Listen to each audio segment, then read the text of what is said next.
Afternoon students, welcome to the class. Today our class 4th, our subject is English and the topic is name of the chapter is The Naughty Boy.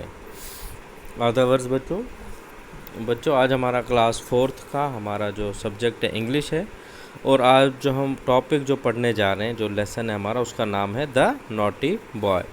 ये बच्चों आप page जो है page number 62 खोल लीजिए book का, ठीक है। उसमें देखिए एक पोएम है जिसका नाम है द नॉटी बॉय और इसके जो राइटर हैं जो पोएट हैं उनका नाम है जॉन कीट्स, ठीक है बच्चों। तो मैं पोएम पढ़ के साथ में आपको समझाता हूँ, ठीक है बच्चों। तो रीडिंग स्टार्ट करता हूँ मैं। आप सभी जो है बुक खोल लीजिए पेज नंबर 62 और 63, ठीक है बच्चों। Very good. There was a naughty boy and a naughty boy was he. He ran away to Scotland, the people there to see. ये एक जो पोएम है, ये जो एक कविता है एक नॉटी बॉय की है। नॉटी बॉय होता है यानी कि शरारती बच्चा जो बहुत शरारती होता है। और वो क्या करता है, वो जो है अपने घर से स्कॉटलैंड भाग जाता है। एक जगह है स्कॉटलैंड, वहाँ भाग जाता है वहाँ देखने के लिए वहाँ के लोग कैसे हैं, वहाँ कैसी खेत कैसे हैं, वहाँ सब वहाँ की चीज़ें कैसी हैं, ठीक है बच्चों। और अपने जहाँ वो रहता है इंग्लैंड में, वहाँ इंग्लैंड और स्कॉटलैंड में क्या अंतर है, कैसा अंतर है, वहाँ के खेत कैसे हैं, वहाँ के दरवाज़े कैसे हैं, वहाँ के लोग कैसे हैं, वहाँ की भाषा कैसी है। तो वो सब चीज़ें देखने के लिए वो घर से जो है भाग जाता है और स्कॉटलैंड चला जाता है। Then he found that the ground was as hard, that a yard was as long, that a song. तो वहाँ जब वो जाता है स्कॉटलैंड जाता है तो वहाँ वो देखता है कि जो वहाँ पे स्कॉटलैंड का जो ग्राउंड है, जहाँ वहाँ के जैसे खेल के मैदान हैं, ग्राउंड्स हैं, वो वैसे ही है जैसे इंग्लैंड में थे। जितने हार्ड वो इंग्लैंड में थे ग्राउंड, उतने ही हार्ड जो है वो जो है स्कॉटलैंड में भी है। और वो लंबे चौड़े भी उतने ही हैं जितने कि इंग्लैंड में हैं, ठीक है। और वहाँ के गाने भी, और मतलब वहाँ के जो ग्राउंड है इतने बड़े हैं जैसे कोई गाना हो। तो वो सब उसको एक जैसा ही लगता है, जैसा इंग्लैंड में वो देखता है वैसा ही उसको वहाँ अपना स्कॉटलैंड में भी लगता है। Was as merry that a cherry, was as red that lead, was as weighty. तो वो देखता है कि वहाँ जो चेरी होती है, स्कॉटलैंड की चेरी जो है वो उतनी ही लाल होती है जितनी कि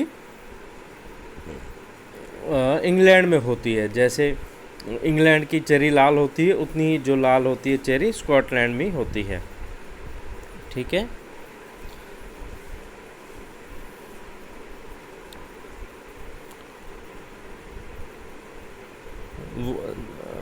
was as merry that a cherry, was as red that lead, was as. और वहाँ जो लेड एक धातु होता है, एक सब्सटेंस होता है, मटेरियल होता है, वो देखता है वो वहाँ पे भी इतना ही भारी है जितना कि इंग्लैंड में है। तो कोई चीज़ों में कुछ अंतर उसको नहीं दिखता है, सब एक जैसी ही लगती हैं। That 4 score was as 80, that a door was as wooden as in England, so he stood in his shoes as he and he wondered, he stood in his shoes and he wondered।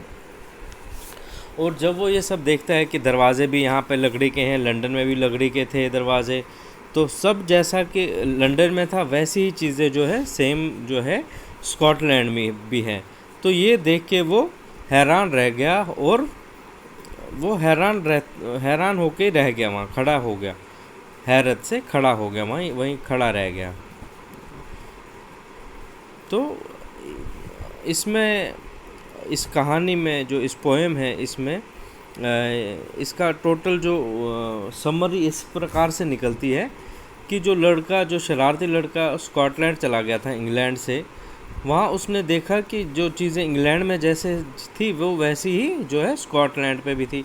जैसे वहाँ की ज़मीन England जैसी सख्त है, गज़ जितना वहाँ लंबा है उतना इधर स्कॉटलैंड भी लंबा उतना ही है। जितना इंग्लैंड का गीत पसंद करते वाले हैं उतने जो है अपना इसके स्कॉटलैंड के गीत भी सॉन्ग्स जो थे वो पसंद करने वाले थे। चेयरफुल थे। चेरी जितनी लाल अपना इंग्लैंड में थी उतनी ही लाल जो है स्कॉटलैंड में भी थी। दरवाजे लकड़ी के इंग्लैंड में भी थे, स्कॉटलैंड में भी लकड़ी के ही थे।